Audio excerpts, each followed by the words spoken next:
Hi friends, welcome back to my channel. இன்னைக்கு என்ன video அப்படினு பாத்தீங்கன்னா இன்னைக்கு வந்து சிறப்பு பூஜை வலிபுடு முருகன் கோயில்ல வந்து சிறப்பு பூஜைக்கு கொடுத்திருந்தோம். அதனால இன்னைக்கு வந்து early morning ஆவே எந்திரிச்சு கோயிலுக்கு போயிட்டு வந்தேன். அதோட vlog-ம் அப்புறம் நான் வீட்ல சாமி கும்பிட்டது எல்லாமே தான் இந்த வீடியோல பார்க்க போறீங்க.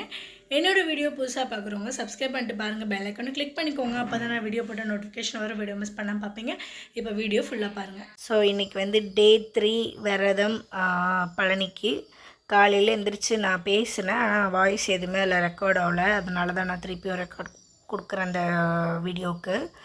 மார்னிங் ஒரு 5 o'clock கிட்ட எந்திரிச்சோம். எந்திரிச்சு இன்றைக்கி வந்து முருகன் கோயில் சிறப்பு பூஜை கொடுத்துருப்பேன். நான் ஆல்ரெடி இன்ட்ரோலே சொல்லியிருப்பேன். ஸோ அதுக்காக கிளம்புறதுக்காகவே இன்றைக்கி 5:30க்கெலாம் சீக்கிரமாகவே எந்திரிச்சாச்சு. எப்போவுமே வந்து பச்சை தண்ணியில் தான் குளிப்பேன். இன்றைக்கி ஹெட் பாத் எடுக்கணும் அப்படின்றதுனால சுடு தண்ணி போட்டு குளித்தேன். சாமியும் இப்போ தான் எந்திரிச்சாங்க.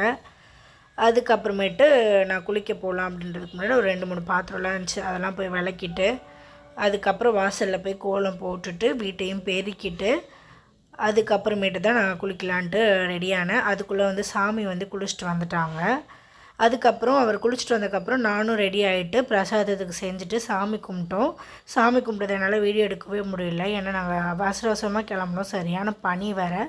கோயிலுக்கு போயிட்டு கிட்டத்தட்ட ஒரு 2.5 மணி நேரம் கிட்ட பூஜை நடந்து அபிஷேகம்லாம் பார்த்துட்டு புளியோதரை வாங்கி சாப்பிட்டுட்டு எங்களுக்கு ஒரு மாலை போட்டாங்க ஐயர். அதையும் வாங்கிட்டு நாங்கள் வீட்டுக்கு வந்துட்டோம்.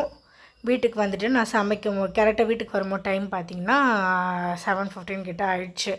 அதுக்கப்புறம் குக்கிங்கான வேலையெல்லாம் ஸ்டார்ட் பண்ணிட்டேன். சரி இப்போ ஸ்டார்ட் பண்ணால் தான் நம்ம மதியானத்துக்குள்ளே முடிக்க முடியும் அப்படின்னு சொல்லிட்டு மிட்டில் இந்த துணி துவைக்கிற வேலை அந்த வேலையெல்லாம் பார்க்குறனால நம்ம குக்கிங் சீக்கிரமாக முடிச்சிடலாம் அப்படின்னு சொல்லிட்டு குக்கிங் முடிச்சுட்டு சாதம் மட்டும் இது பண்ணிட்டு இருந்துச்சு.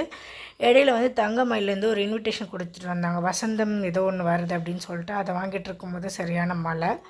அதுக்கப்புறமேட்டு லஞ்சு வீடியோ எடுத்துகிட்டு 2 மணிக்கு தான் சாமி வீட்டுக்கு வந்தாங்க. அவங்களுக்கு சாப்பாடு பரிமாறிட்டு அவங்க சாப்பிட்டதுக்கப்புறம் நானும் சாப்பிட்டேன். அதுக்கப்புறமேட்டு வந்து பார்த்திங்கன்னா ஈவினிங் வந்து பிரசாதத்துக்கு வந்து எதுவுமே நான் ஊற வைக்கல, மறந்துட்டேன். அதுக்கப்புறம் பக்கத்தில் அக்கா வந்து வெளியில் போயிட்டாங்க. பசங்க மட்டும் ஸ்கூல் விட்டு வந்துருந்தாங்க. சரி நானும் ரொம்ப நாள் அந்த கார்ன் வாங்கிட்டு வந்து வச்சுருந்தேன். சரி பட்டர் கார்ன் பண்ணலாம் அப்படின்னு சொல்லிட்டு எனக்கும் அந்த பாப்பாங்களுக்கும் சேர்த்து பண்ணேன். அந்த அக்கா துணி வேறு எடுக்க சொன்னாங்க. நான் அதையும் மறந்துட்டேன். மழை வேறு பேஞ்சிருச்சு. அப்புறம் அந்த அக்காட்ட ஃபோன் பண்ணி சொன்னேன். சரி பரவாயில்ல விடு அப்படின்னு சொல்லிட்டாங்க. பாப்கார்ன் செஞ்சு நானே ஹஸ்பண்ட் எல்லாருமே சாப்பிட்டோம். அவளுக்கு பாப்பா கொண்டு போய் கொடுத்தேன். நல்லா இருக்கா அப்படின்னு கேட்டேன். சாப்பிட்டு சூப்பராக இருக்குக்கா அப்படின்னு சொன்னான். சரி அதுக்கப்புறம் இங்கே வந்துட்டு என் ஹஸ்பண்ட் வந்து சாமி கும்பிட்டாங்க. இன்றைக்கி வந்து பிரசாதமாக நான் எதுவுமே செய்யலைனால ஒரு லட்டுவும் நட்ஸ் எல்லாமே வச்சு 2 வாழைப்பழத்தை வச்சு இன்றைக்கி சிம்பிளாக சாமி கும்பிட்டு முடிச்சாச்சு. சைடில் கந்த சஷ்டி ஓடிட்டு இருந்துச்சு. சாமியும் கும்பிட்டு முடித்தோம். முடிச்சுட்டு அவர் வந்து பிரசாதத்தை சாப்பிட்டுட்டு பாப்கார்னையும் கொஞ்சம் சாப்பிட்டுட்டு சரி